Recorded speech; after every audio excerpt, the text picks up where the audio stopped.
ಯಪ್ಪ ಯಪ್ಪ ಯಪ್ಪ, ಇವಳು ಕಾಟನ ಹಬ್ಬದ ದಿನ ಕೂಡ ತಡ್ಕೊಳಕ್ಕಾಗಲ್ಲ. ಇವಳು ನಾರಿನೂ ಅಲ್ಲ ಮಾರಿನೂ ಅಲ್ಲ, ನನ್ನ ಮಾತು ಕೇಳಿ ಇವಳು ಒಂದು ದೊಡ್ಡ ಮೋರಿ, ಕಚಡ ಮೋರಿ ಅಂತ ಹೇಳ್ಬೋದು. ಅಲ್ಲ, ಒಂದು ಹೆಣ್ಮಗಳಿಗೆ ಏನೋ ಒಂದು ಕಷ್ಟ ಆಗಿದೆ, 21 ವರ್ಷದ ಮಗು, ಅವ್ರು ಎಷ್ಟು ಕಷ್ಟ ಪಡ್ತಾ ಇರ್ತಾರೆ ಮನ್ಸಲ್ಲಿ. ಹೆಣ್ಮಗಳಿಗೆ ಏನಾಗಿದ್ಯೋ ಏನೋ ಅಂತ ಹೇಳಿ ಸಂಕಟ ಪಡ್ತಾ ಇರ್ತಾರೆ ತಂದೆ ತಾಯಿ. ಅವ್ರ ಕುಟುಂಬ ಅದನ್ನ ಗುಟ್ಟಾಗಿಡ್ಬೇಕು ಅಂತ ಅನ್ಕೊಳ್ತಾ ಇರ್ತಾರೆ. ಇವಳು ಆನ್ಲೈನಲ್ಲಿ ಬಂದ್ಬಿಟ್ಟು ಏನೇನ್ ಮಾತಾಡ್ತೀಯ ನೀನು, ನಿನ್ ನಾರಿನ ನೀನು, ಮೋರಿ ನೀನು.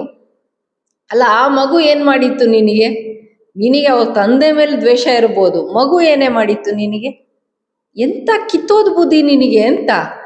ಓಡೋಗ್ಬಿಟ್ಟಿದ್ದಾಳೆ, ಯಾರೋ ಉತ್ತರ ಕನ್ನಡದವ್ರ ಜೊತೆಗೆ ಓಡೋಗ್ಬಿಟ್ಟಿದ್ದಾಳೆ. ಯಾವ ಜಾತಿ ಅಂತ ನನ್ ಯಾರೋ ಕೇಳಿದ್ರು, ಆ ಕೇಳ್ದವನ್ನ ಕರ್ದು ಕೆರ್ದಲ್ಲಿ ಹೊಡಿಬೇಕು. ನೀನ್ ಆನ್ಲೈನಲ್ಲಿ ಮಾತಾಡ್ತಾ ಇದೆಯಲ್ಲ, ನಿನ್ನ ಮೂಗು ಕಿತ್ತೋಗೋ ತರ ಯಾರಾದ್ರೂ ಹೊಡಿಬೇಕು. ಆ ಕಣ್ಣು ಉಬ್ಗಳೆಲ್ಲ ಹಿಂಗ್ ಹೋಗ್ಬಿಟ್ಟಿದೆ, ನಿದ್ದೆ ಮಾಡ್ದೆ. ಹೋಗ್ ಮಲ್ಕೋ. ಡಿಪ್ರೆಷನ್ ಅಂತ ಹೇಳಿ ವಿಡಿಯೋ ಮಾಡ್ತಾ ಇರ್ತೀಯಲ್ಲ, ಹೋಗ್ ಮಲ್ಕೋ, ರೆಸ್ಟ್ ತೆಗೋ. ಪೊಲೀಸ್ ಅವ್ರ ಬಗ್ಗೆ ಕೂಡ ಹಗುರವಾಗಿ ಮಾತಾಡ್ತೀಯ. ಅವ್ರು ಗೊತ್ತು, ಇವ್ರು ಗೊತ್ತು, ಏನ್ ನಿನಗ್ ಗೊತ್ತಿರೋದು? ಏನ್ ದೊಡ್ಡ ರೌಡಿನಾ? ಪೊಲೀಸು ಸೆಕ್ಯೂರಿಟಿ ಇಟ್ಕೊಳ್ಳಿ, ನಾನ್ ಬರ್ತಾ ಇದ್ದೀನಿ ಅಂತ ಹೇಳ್ತೀಯ. ನೀನ್ ಗಟರ್ ಮೋರಿನೇ ನೀನು. ನನ್ನ ಕೇಳಿದ್ರೆ ನೀನ್ ನಾರಿನೂ ಅಲ್ಲ ಮಾರಿನೂ ಅಲ್ಲ. ಏನೋ ನಿಂದೇನೋ ಕೋಟ್ಯಾಂತರ ರೂಪಾಯಿ ಆಸ್ತಿ ತಿನ್ಬಿಟ್ಟಿರೋ ತರ ಆಡ್ತಾಳೆ. ಹಂಗೆ ಏನ್ ದೊಡ್ಡ ಬಿಗ್ ಶಾಟ್ ಇವಳು. ಬ್ಲಾಂಕ್ ಚೆಕ್ ಬರ್ದು ಕೊಟ್ಬಿಟ್ಟಿರ್ತಾಳೆ ಇವಳು. ಅದಕ್ಕೆ ಬಂದ್ಬಿಟ್ಟು ಅವ್ರು ಯಾರೋ ತಿನ್ಬಿಟ್ಟಿರ್ತಾರೆ ಬ್ಲಾಂಕ್ ಚೆಕ್ ಅಲ್ಲಿ ಕೋಟ್ಯಾಂತರ ರೂಪಾಯಿ ಬರ್ಕೊಂಡ್ಬಿಟ್ಟು ಬ್ಯಾಂಕ್ ಟ್ರಾನ್ಸ್ಫರ್ ಮಾಡ್ಕೊಂಡು ತಿನ್ಬಿಟ್ಟಿರ್ತಾರೆ. ಕಾಂಜಿ ಪಿಂಜಿ ಮೋರಿ ಮುಖ ಇಟ್ಕೊಂಡು, ಮೋರಿ ಲೇಡಿ ನೀನು. ಎಷ್ಟು ಹಾರಾಡ್ತೀಯ ನೀನು? ನಾಚಿಕೆ ಮನ ಮರ್ಯಾದೆ ಏನಾರು ಇದೆಯಾ ನಿನಗೆ? ಇವತ್ತು ಹಬ್ಬ ಲಕ್ಷಣವಾಗಿ ಏನೋ ಒಂದು ಅಡಿಗೆ ಮಾಡ್ಕೊಂಡು ತಿನ್ಕೊಂಡು, ದೇವ್ರ ಪೂಜೆ ಮಾಡ್ಕೊಂಡು, ದೇವಸ್ಥಾನಕ್ಕೆ ಹೋಗಿ ಬಂದು ಏನೋ ಇರೋಣ ಅಂತೀರ. ಅದ್ರಲ್ಲಿ ಜಾತಿ ಬೇರೆ ತಗೊಂಬಂದ್ಬಿಡ್ತಾಳೆ. ಸೀಮೆಲ್ ಇಲ್ದೇ ಇರೋ ಜಾತಿ ಇವಳ್ದು. ಕಿತ್ತೋದೋಳೆ ಮಾತಾಡ್ತಾಳೆ, ಏನೋ ಬಾಯಿಗೆ ಬಂದಂಗೆ ಮಾತಾಡ್ತಾಳೆ. ಆ ಅಕ್ಕ ತಂಗಿರ ಹೆಸರೆಲ್ಲ ತಗೊಬಂದು ಅವ್ರ ಮರ್ಯಾದೆ ಕಳೀತಾಳೆ. ಅವ್ರೇನೋ ನೆಮ್ಮದಿಯಾಗಿ ಎಲ್ಲೋ ಅವರು ಪಾಪ ಏನೋ ಚೆನ್ನಾಗಿ ಓದಿದ್ದಾರೆ, ನಿಜವಾಗ್ಲೂ ಚೆನ್ನಾಗಿ ಓದಿರೋದಕ್ಕೇನೆ ಒಳ್ಳೆ ಕೆಲ್ಸದಲ್ಲಿ ಇರೋದು. ನೀನ್ ಹಿಂಗ ಅರ್ಧಂಬರ್ಧ ಓದ್ಕೊಂಡು ನೆಟ್ಟಿಗೆ ಎಜುಕೇಶನ್ ಕಂಪ್ಲೀಟ್ ಮಾಡ್ಕೊಳ್ದೆ PUC ಫೇಲೋ ಪಾಸೋ ಗೊತ್ತಿಲ್ಲ ನಮ್ಗೆ, ಹಿಂಗ ಆಡ್ತಾ ಇದ್ಯಾ. ಏನ್ ಸೀಮೆಲ್ ಯಾರು ಬೆಂಗಳೂರಲ್ಲಿ ಕೆಲ್ಸಕ್ಕೆ ಹೋಗ್ತಾ ಇಲ್ಲ.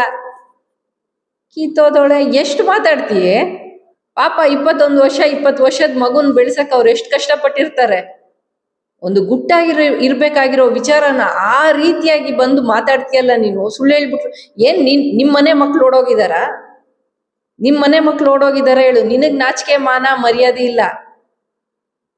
ಯಾರೋ ಒಬ್ರು ಮನೆಗೆ ಹೋಗ್ತೀಯಾ, ತುಳಸಿ ಕಟ್ಟೆಗೆ ಪೂಜೆ ಮಾಡಕ್ ಟ್ರೈ ಮಾಡ್ತೀಯಾ, ಏನು ಅವ್ರ ಮನೆ ಕ್ಲೀನ್ ಮಾಡ್ಬಿಡ್ತೀನಿ ಅಂತೀಯ. ನೀನ್ ಯಾರು ಕ್ಲೀನ್ ಮಾಡಕ್ಕೆ? ನಿಂದ್ ಎಷ್ಟಿದೆ ಅಷ್ಟು ನೋಡ್ಕೋ. ನಿನ್ಗೆ ಹಣ ಕೊಡ್ಬೇಕಾಗಿತ್ತು, ಕೊಟ್ಬಿಟ್ಟಿದ್ದಾರೆ ಅಂತ ನೀನೇ ಬೊಗಳ್ತೀಯ ತಾನೆ, ಪ್ರತಿ ಸರಿ ಬೊಗಳ್ತೀಯ ಅಲ್ಲ. ಸರಿ, ನಿನಗೆ ಏನ್ ಅನ್ಯಾಯ ಆಗಿದೆ ಅದನ್ನ ಕೂಡ ಆನ್ಲೈನಲ್ಲಿ ಬೊಗಳು ಬಿಡು, ಬೌ ಅಂತ. ಆ ಗಲೀಜ್ ಬಾಯಿ ಇಟ್ಕೊಂಡು, ಆ ದರಿದ್ರ ಮುಖ ಇಟ್ಕೊಂಡು. ಒಂದು ಹೆಣ್ಮಗುಗೆ ಏನೋ ಎಷ್ಟು ಕಷ್ಟ ಆಗಿರತ್ತೆ. ಆ ಮಗು ಬಗ್ಗೆ ಮಾತಾಡ್ತೀಯಲ್ಲ ನೀನು.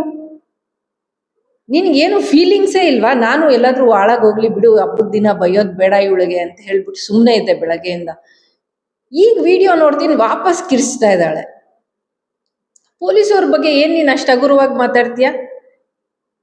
ನಿನಗೆ ಫಸ್ಟ್ ಆಫ್ ಆಲ್ ಅವ್ರು ಕರೆದು ಗೌರವ ಕೊಟ್ಟು ಏನೋ ಓದಾಗ ಪೊಲೀಸ್ ಸ್ಟೇಷನ್ ಅಲ್ಲಿ, ಈ ಆನ್ಲೈನ್ ಅಲ್ಲಿ ನೀನು ಕಿತ್ತೋಗಿರೋ ಕೋಳಿ ಜಗಳ ಆಡೋದಕ್ಕೆ ನೀನ್ ಪೊಲೀಸ್ ಸ್ಟೇಷನ್ ಇರೋದಲ್ಲ. ಅಲ್ಲಿ ಸಾವಿರಾರು ಕೇಸ್ಗಳು ಪೆಂಡಿಂಗ್ ಇವೆ. ಎಷ್ಟೋ ಜನ ಹೆಣ್ಮಕ್ಳಿಗೆ ಮನೆಯಲ್ಲಿ ನೆಮ್ಮದಿಯಾಗಿ ಮಲ್ಗಕ್ಕಿರಲ್ಲ, ಮನೆಯಲ್ಲಿ ನೆಮ್ಮದಿಯಾಗಿ ಊಟ ಮಾಡಕ್ಕಿರಲ್ಲ, ಅಷ್ಟು ಕಷ್ಟ ಇರತ್ತೆ. ಯಾರೋ ಅತ್ತೆ ಹತ್ರನೋ, ಯಾರೋ ನಾದ್ನಿ ಹತ್ರನೋ, ಗಂಡನ ಹತ್ರನೋ, ಕುಡುಕನ ಹತ್ರನೋ ಹಿಂಸೆ ಅನುಭವಿಸ್ತಾ ಇರ್ತಾರೆ. ಒಳ್ಳೆ ಬಿಡ್ಗೊಡ್ಡು ಆಡ್ದಂಗೆ ಆಡ್ತೀಯಲ್ಲ ನೀನು. ಏನು ಮಾಡಕ್ ಕೆಲ್ಸ ಇಲ್ದೇ ಇರೋ ಒಂದು ಗೊಡ್ಡು ನೀನು. ದನ ಆಡ್ದಂಗೆ ಆಡ್ತೀಯಲ್ಲ. ಮದ ಏರಿದ ಒಂದು ದನದಾಗೆ ಆಡ್ತಾಳೆ ಇವಳು. ಅಲ್ಲ, ಅಷ್ಟು ನಾಚಿಕೆ ಮನ ಮರ್ಯಾದೆ ಇಲ್ವಾ ನಿನಗೆ? ಅಲ್ಲ, ಒಂದು ಹೆಣ್ಮಗು ಕಾಣಿಸ್ತಾ ಇಲ್ಲ 24 hours ಅಂತ ಹೇಳಿ ಆ ತಂದೆ ತಾಯಿ ಎಷ್ಟು ವಿಲ ಅಂತ ಓದ್ಲಾಡಿರ್ತಾರೆ. ಆ ಕುಟುಂಬ ಎಷ್ಟು ಸಫರ್ ಆಗ್ತಾ ಇರತ್ತೆ. ಅದನ್ನ ತಗೊಂಡ್ಬಂದು ಆನ್ಲೈನ್ ಅಲ್ಲಿ ಬಿಟ್ಟಿ ಮಾತಾಡ್ತೀಯಲ್ಲ. ನಿಮ್ಮನೆ ಹೆಣ್ಮಕ್ಳಾದ್ರೆ ನೀನ್ ಹಂಗೆ ಮಾತಾಡ್ಬಿಡ್ತೀಯಾ? ನಮ್ಮ ಮನೆಯಲ್ಲಿರೋವೆಲ್ಲಾನು ಹೆಣ್ಮಕ್ಳೇ ಅಂತ ಹೇಳ್ತೀಯಲ್ಲ. ಆ ಹೆಣ್ಮಕ್ಳಿಗೆ ಏನಾದ್ರು ಈ ರೀತಿ ಆದ್ರೆ ನೀನ್ ಹಂಗೆ ಮಾತಾಡ್ತೀಯಾ? ಬೇರೆಯವ್ರ ಗಂಡಂದ್ರ ಬಗ್ಗೆ ಮಾತಾಡ್ತೀಯಾ? ಅವಾಗ ನಿನಗೆ ಹರ್ಟ್ ಆಗಲ್ಲ. ಬೇರೆಯವ್ರನ್ನ ಕಟ್ಟಿಬಿಟ್ಟು ಮಾತಾಡ್ತೀಯ, ನಿನಗೆ ಅವ್ರ ಜೊತೆ ಸಂಬಂಧ, ಇವ್ರ ಜೊತೆ ಸಂಬಂಧ ಅಂತ ಮಾತಾಡ್ತೀಯ, ಅವಾಗ ನಿನಗೆ ನಾಚಿಕೆ ಆಗಲ್ವಾ? ನೀನು 4 ಜನರ ಜೊತೆ ಹೋಗಿ ಕೆಲಸ ಮಾಡಲ್ವಾ? ನೀನು ಕಾಲೇಜ್ಗೆ ಹೋಗಿಲ್ವಾ? ನೀನು ಸ್ಕೂಲ್ಗೆ ಹೋಗಿಲ್ವಾ? ನೀನು ಏನ್ ಬರೀ ಹೆಣ್ಮಕ್ಳ ಜೊತೆನೇ ಇದ್ಬಿಟ್ಟ ನೀನು? ಬಾಯಿಗೆ ಬಂದಂಗೆ ಮಾತಾಡ್ತಾಳೆ, ಕಚಡ ತಗೊಂಡು ಬಂದು. ಏನ್ ಹೊಟ್ಟೆಗೆ ಅನ್ನ ತಿಂತೀಯಾ ಇಲ್ಲ ಇನ್ನೇನಾದ್ರು ತಿಂತೀಯ ನೀನು? ಬೆಂಗಳೂರಿಂದ ಓದ್ದಾಚೆಗಾಕಿ ನಿನ್ ಮನೆಗೆ ನಿನ್ನನ್ನು ಕಳಿಸ್ಬೇಕಾಗತ್ ನೋಡು, ಹಿಂಗೆ ಆಡ್ತಾ ಇದ್ರೆ. ಏನ್ ನಿಮ್ಮ ಅಪ್ಪಂದ ಬೆಂಗಳೂರು? ಬಾಯಿಗೆ ಬಂದಂಗೆ ಮಾತಾಡ್ತಾಳೆ, ಆಂಧ್ರ ಪ್ರದೇಶ ಅಂತ ಹೇಳ್ತಾಳೆ. ನಿಮ್ಮ ಅಪ್ಪಂದಿರ್ಬೋದು ಆಂಧ್ರ ಪ್ರದೇಶ, ನಿಮ್ಮಪ್ಪನ್ಗೆ ಇಲ್ಲಿ ಅಷ್ಟು ಯೋಗ್ಯತೆ ಇರತ್ತೆ ಆಂಧ್ರ ಪ್ರದೇಶ್ ನಿಮ್ಮಪ್ಪಂದು ಅಂತ ಹೇಳಕ್ಕೆ. ಅಲ್ಲೆಲ್ಲ ಯಾವ್ದೋ ಕಾಡಲ್ಲಿ ಗೂಡಂಗಡಿ ಹಾಕೊಂಡು ಬದುಕಿರೋಳು ಇವಳಿಗೆ ಇಷ್ಟು ದುರಂಕಾರ ಇದ್ರೆ, ನಾನು ಬೆಂಗಳೂರಲ್ಲಿ ನಾವು ಹುಟ್ಟಿ ಬೆಳೆದವ್ರು ನಮ್ಗೆ ಎಷ್ಟಿರ್ಬೇಡ ಹೇಳ್ಬೇಕು ಅಂದ್ರೆ ನಮ್ಗಷ್ಟು ಸರಿ. ಹೋದ್ರೆ ಹೋಗ್ಲಿ ಅಂತ ಸುಮ್ಮನೆ ಇದ್ರೆ ಪಾಪ ಹೆಣ್ಮಗು ಬಗ್ಗೆ ಮಾತಾಡ್ತಾಳೆ ಬಂದು. ಕ್ಯಾಕರ್ಸ್ ಉಗೀರಿ, ಏನ್ರಿ ಮಾಡ್ತಾ ಇದ್ದೀರಾ? ಉಗೀರಿ. ಡಿಫಾಮೇಶನ್ ಅಂತೆ, ಡಿಫಾಮೇಶನ್ ಕೇಸ್ ಹಾಕ್ರಿ, ನಾನು ಬರ್ತೀನಿ. ಅದೆಲ್ಲ ಡಿಫಾಮೇಶನ್ ಯಾರ್ಗ ಹಾಕೋದು? ಮಾನಹಾನಿ ಅಂತ ಹೇಳ್ತಾರೆ, ಮಾನ ನಷ್ಟ ಮೊಕದ್ದಮೆ ಅಂತ ಹೇಳ್ತಾರೆ. ಮಾನಹಾನಿ ಆದಾಗ ಹಾಕೋದು. ನಿಂಗ್ ಮಾನ, ನಾಚಿಕೆ, ಮಾನ, ಮರ್ಯಾದೆ 3 ಬಿಟ್ಟು ಕೂತಿರೋ ಒಂದು ಮೋರಿ ನೀನು. ನಾರಿ ಅಲ್ಲ ನೀನು, ಮೋರಿ, ಗಟರ್ ಮೋರಿ. ಬಾಯಿ ತೆಗೆದ್ರೆ ಹೊಲ್ಸು. ಇಷ್ಟು ಹೊಲಸು ಮಾತಾಡೋ ನಿನ್ನ ಹತ್ರ ಯಾರಾದ್ರೂ ಮಾತಾಡಕ್ ಇಷ್ಟಪಡ್ತಾರ?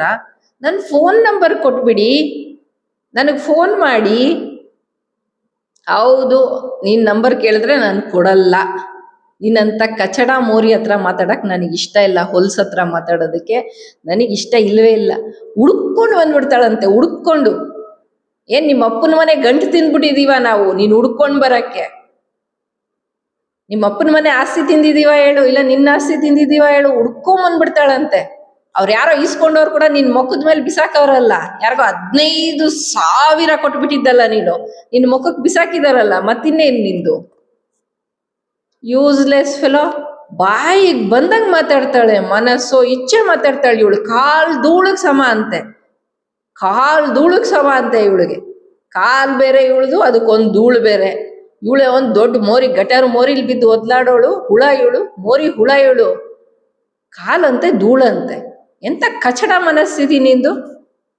ಹೊಟ್ಟೆಗೆ ಏನ್ ತಿಂತೀಯ ನೀನು? ಆ ಮೋರಿನಲ್ಲೇ ಇದ್ಬಿಡ್ತೀಯ ಏನೋ ಗೊತ್ತಿಲ್ಲ. ಏನ್ ಬಂದಿರೋದು ನಿನಗೆ? ಅಷ್ಟು ಗಲೀಜಾಗಿ ಮಾತಾಡ್ತೀಯಲ್ಲ. ಇವಳಿಗೆ ಅಕ್ರಮ ಸಂಬಂಧ ಹೇಳ್ಬಿಟ್ರಂತೆ. ಇವಳು ಊರಲ್ಲಿರೋರ್ಗೆಲ್ಲ ಅಕ್ರಮ ಸಂಬಂಧ ಮಾತಾಡ್ತಾಳೆ. ನಾಚಿಕೆ ಆಗಲ್ವಾ ನಿನಗೆ? ನಿನಗೆ ಅವ್ರ ಜೊತೆ ಇದು, ಇವ್ರ ಜೊತೆ ಅದು ಅಂತ ಹೇಳ್ಬಿಟ್ಟು ಕಮೆಂಟಲ್ಲಿ ಕೂಡ ಬರೀತಾ ಇರ್ತೀಯ. ಯಾರು ನಿನ್ನ ಕಿತ್ತೋಗಿರೋ ಕೆರ ತಕೊಂಡ್ 4 ಬಾರಿಸಿಲ್ಲ, ಅದಕ್ಕೆ ಹಿಂಗ ಆಡ್ತಾ ಇದೀಯ. ಗೂಬೆ ಸೆಡೆ ಆಡ್ದಂಗ ಆಡ್ತಾಳೆ. ಕನ್ನಡದವ್ರನ್ನೇ ಕನ್ನಡದವ್ರಲ್ಲ ಅಂತ ಹೇಳ್ತಾಳೆ. ಇವಳೇನ್ ದೊಡ್ಡ ಕನ್ನಡದವಳು, ಪಂಡಿತೆ ಇವಳು. ದೊಡ್ಡ ಜಾತಿ, ಊರಲ್ಲಿಲ್ದೇ ಇರೋ ಜಾತಿ ಇವಳ್ದು. ನಿನ್ ಜಾತಿಗೆ ನೀನ್ ಗೌರವ ಕೊಡೋದಾದ್ರೆ, ನಿಮ್ಮಪ್ಪ ಹುಡ್ಸಿರೋ ಅಪ್ಪನಿಗೆ ಗೌರವ ಕೊಡೋದಾದ್ರೆ, ನೀನು ಇನ್ನು ಮುಂದೆ ಸೋಷಿಯಲ್ ಮೀಡಿಯಾದಲ್ಲಿ ಬಂದ್ಬಿಟ್ಟು ಹೆಣ್ಮಕ್ಳ ಬಗ್ಗೆ ಕೆಟ್ಟದಾಗ ಮಾತಾಡಲ್ಲ ನೀನು. ನಿಮ್ಮಪ್ಪನ ಮಗಳೇ ಆದ್ರೆ, ಪಕ್ಕದ ಮನೆ ಅಂಕಲ್ ಮಗಳಾದ್ರೆ ಮಾತ್ರ ನೀನು ಬೇರೆ ಹೆಣ್ಮಕ್ಳ ಬಗ್ಗೆ ಕೆಟ್ಟದಾಗ ಮಾತಾಡ್ತೀಯ ನೋಡು. ಇದಕ್ಕಿಂತ ಕೆಟ್ಟದಾಗಿ ಯಾರು ನಿನಗೆ ಹೋಗ್ದಿರಲ್ಲ. ಥೂ, ನಾಚಿಕ್ ಗೆಟ್ ನಾಯಿ. ಎಷ್ಟೊಂದು ಉಗಿಯೋದು ನಿನಗೆ? ಯಾವಾಗ ನೋಡು ಅವ್ರ ಜೊತೆಗೆ ಇವ್ರಿಗೆ ಸಂಬಂಧ, ಇವ್ರ ಜೊತೆಗೆ ಅವ್ರಿಗೆ ಸಂಬಂಧ. ನಿಂದ ಅದೇ ಕೆಲಸ ಇರ್ಬೋದು, ಅದಕ್ಕೆ ನಿನ್ ಗಂಡ ನಿನ್ ಬಿಟ್ಬಿಟ್ಟಿರ್ಬೋದು. ಹೋಗು ನಿನ್ ಗಂಡನ ಮನೆಗೆ ಉಡುಪಿಗೆ ಹೋಗ್ಬಿಟ್ಟು ಒಂದು ವಿಡಿಯೋ ಮಾಡ್ಬಿಟ್ಟು ಹಾಕು. ಬೇರೆಯವ್ರ ಮನೆಗೆ ಹೋಗ್ಬಿಟ್ಟು ವಿಡಿಯೋ ಮಾಡ್ಬಿಟ್ಟು ಹಾಕೋದಲ್ಲ. ಅವ್ರ ಮನೆಯಲ್ಲಿ AC ಇದೆ, ಫ್ಯಾನ್ ಸೌಂಡ್ ಕೇಳಿಸ್ತಾ ಇತ್ತು, ಅವ್ರು ಟಾಯ್ಲೆಟ್ಗೆ ಹೋಗಿದ್ರು, ಸ್ಮೆಲ್ ಬರ್ತಾ ಇತ್ತು ಅಂತ ಮಾಡ್ಬೇಡ. ಇನ್ನು ನನ್ಗೆ ಏರುತ್ತೆ. Sorry for these words friends. ಕೋಪದಲ್ಲಿ ಹೇಳ್ಬಿಟ್ಟೆ ಅಷ್ಟೇ, ಕೋಪ ಬಂತು ಹೇಳ್ಬಿಟ್ಟೆ. ಇಟ್ಸ್ ಓಕೆ, ನಾನು ಇದನ್ನೇನು ಕಟ್ಗಿಟ್ ಮಾಡಕ್ ಹೋಗಲ್ಲ ಆಯ್ತಾ? ಅಲ್ಲೆಲ್ಲ ಹೋಗಿ ಮೂಸ್ಬೇಡ ಗಲೀಜ್ ಅಂದಿತರ. ಮರ್ಯಾದೆಯಾಗಿ ಏನೋ ದುಡ್ಕೊಂಡಿದ್ಯಾ, 3 ಕಾಸು ತಿನ್ನು, ಮಲ್ಕೋ. ಇಲ್ಲ ಏನಾದ್ರು ಒಳ್ಳೆ ವಿಚಾರಗಳನ್ನ ಹೇಳ್ತೀಯಾ ಹೇಳು ಸೋಷಿಯಲ್ ಮೀಡಿಯಾದಲ್ಲಿ. ಗಬ್ಬಾಗಿ ಆಡ್ಬೇಡ ಆಯ್ತಾ? ಎನಿವೇಸ್ ಫ್ರೆಂಡ್ಸ್, ಸಿಕ್ಕಾಪಡೆ ಕೋಪ ಬಂದ್ಬಿಟ್ಟಿದೆ. Okay, thank you.